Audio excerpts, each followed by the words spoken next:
It's chaos in the Himalayas. The tiny country of Nepal has been gripped by violence. The parliament was on fire. Ministers were thrashed on the streets. The Supreme Court was torched and the capital of Kathmandu was overrun. This wasn't just a protest. It was a total upheaval. The biggest exit came around noon today. Prime Minister KP Sharma Oli announced his resignation. He simply couldn't hang on. Oli had unleashed a crackdown on Monday. It was the worst in Nepal's recent history. 19 protesters were killed, plus at least 100 were injured. And today the backlash was evident. Thousands of protesters hit the streets of Nepal. Oli's own private residence was torched. Take a look.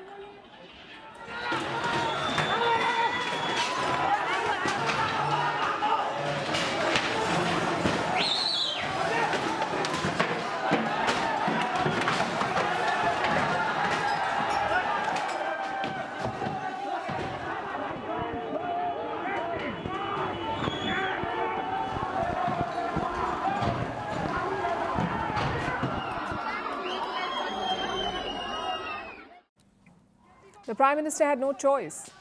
He announced his resignation later in the day. He said he was quitting to allow a political solution to the crisis. Soon afterwards, an army helicopter was seen over his house. It ferried Oli away from the chaos. To where? Well, nobody knows yet. But what exactly is the root of this crisis and how did it escalate so fast? The trigger was a social media ban. Last week, Kathmandu blocked 26 online platforms, including Instagram and Facebook. In response, thousands of young Nepalese hit the streets. Now, Nepal, as you would know, is a young country. Around 43% of the population is below 40 years of age. So the protesters were largely Gen Z. And their complaints were not limited to social media. जुन ये जो हुआ है ना, ये इतना कुछ ये social bending के लेके नहीं हुआ है. हम लोगों को चाहिए यूथ लीडर चाहिए. अब हम लोग परिवर्तन खोज रहे हैं. ये बूढ़े लोग है ना, ये बूढ़े लीडर है ना, वो हम लोग अब वक्त हो गया है. अब नहीं चाहिए, हमारा यूथ चाहिए अब. Every corruption in the country, from the local level to federal level, all the Nepalese citizens are fed up of corruption. Every youth are going outside the country, so we want to protect our youth and make the country's economy better. We'll deal with the issues in detail, but first let's look at how the chaos unfolded. On Monday, the government stood firm. They imposed a curfew in parts of Kathmandu. They also repelled protesters with water cannons and bullets. We're talking live ammunition here, not rubber pellets. That crackdown killed 19 protesters. But the government miscalculated. The deaths added to the public anger, and today things escalated even more. Oli tried to salvage the situation. He even lifted the ban on those social media platforms, but it was too late. The protests had spiraled out of control. Important government buildings were set on fire, like the Parliament and the Supreme Court. Take a look.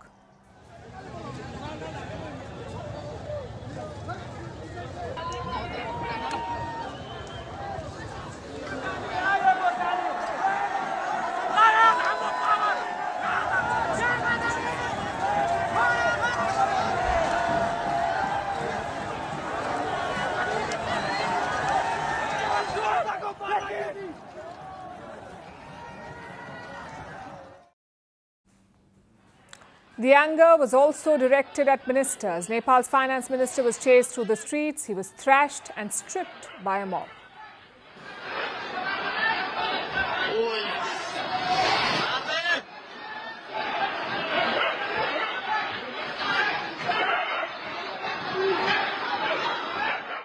The foreign minister was also targeted. Her name is Arzu Devba. She's also the wife of Nepal's former Prime Minister Sher Bahadur Devba. Both of them were attacked by a mob. The former Prime Minister was seen covered in blood. And here's the thing. It wasn't just the ruling parties either. Even the opposition was targeted in this protest. Nepal's ousted coalition had two major parties, Oli's Communist Party and the Nepali Congress.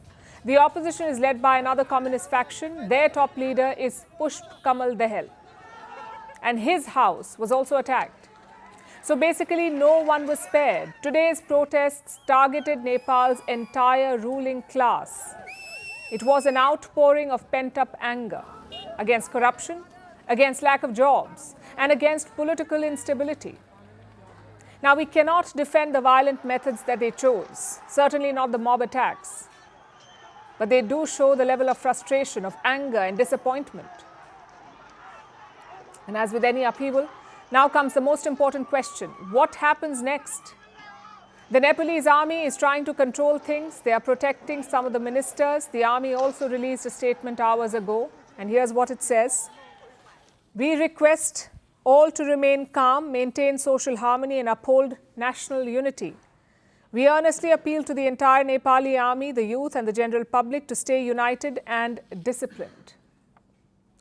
The president too has released a statement. He is urging the protesters to not cause further damage. He wants them to come to the table, basically to find a political solution. Now, earlier today, some reports claimed that the president had also resigned, but as it turned out, that is not the case. Fake news tends to be rampant during such crises.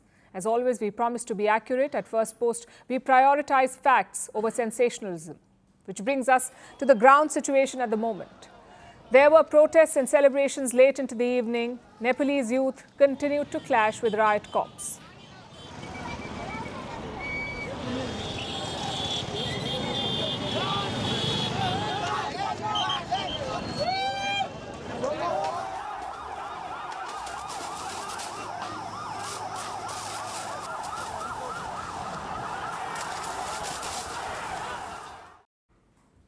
Airports are also closed. No carriers are flying into or out of Nepal. Several countries have also issued travel advisories. They're asking citizens to exercise caution. Right now, the focus is on stability, to return order to the streets of Kathmandu. And the long-term goal? Well, that's a lot more complicated. The president is asking Oli and his cabinet to stay on as caretakers. It is not clear if the protesters will accept that. Also, they want younger leaders. But where will these Gen Z politicians come from? A couple of names are doing the rounds. One is Balendra Shah. He is the mayor of Kathmandu. More importantly, he is a 35-year-old former rapper, someone who can understand the Gen Z. Another leader is Rabi Lamichhane. He is a former deputy prime minister, but he was jailed over alleged corruption. And today, the protesters freed him from prison. They also waited patiently for him to address the crowd. Again, Lamichhane is not as old as his colleagues. He's just 51 years old. And we don't know which way Nepal will go next. Maybe the unrest will die down, or maybe they will escalate again tomorrow. All we can say is this: the next 42 hours will be absolutely crucial. What happens in this time will shape Nepal's future. It's something we've seen before. Staging a revolution is the easier part. Preserving it is much harder.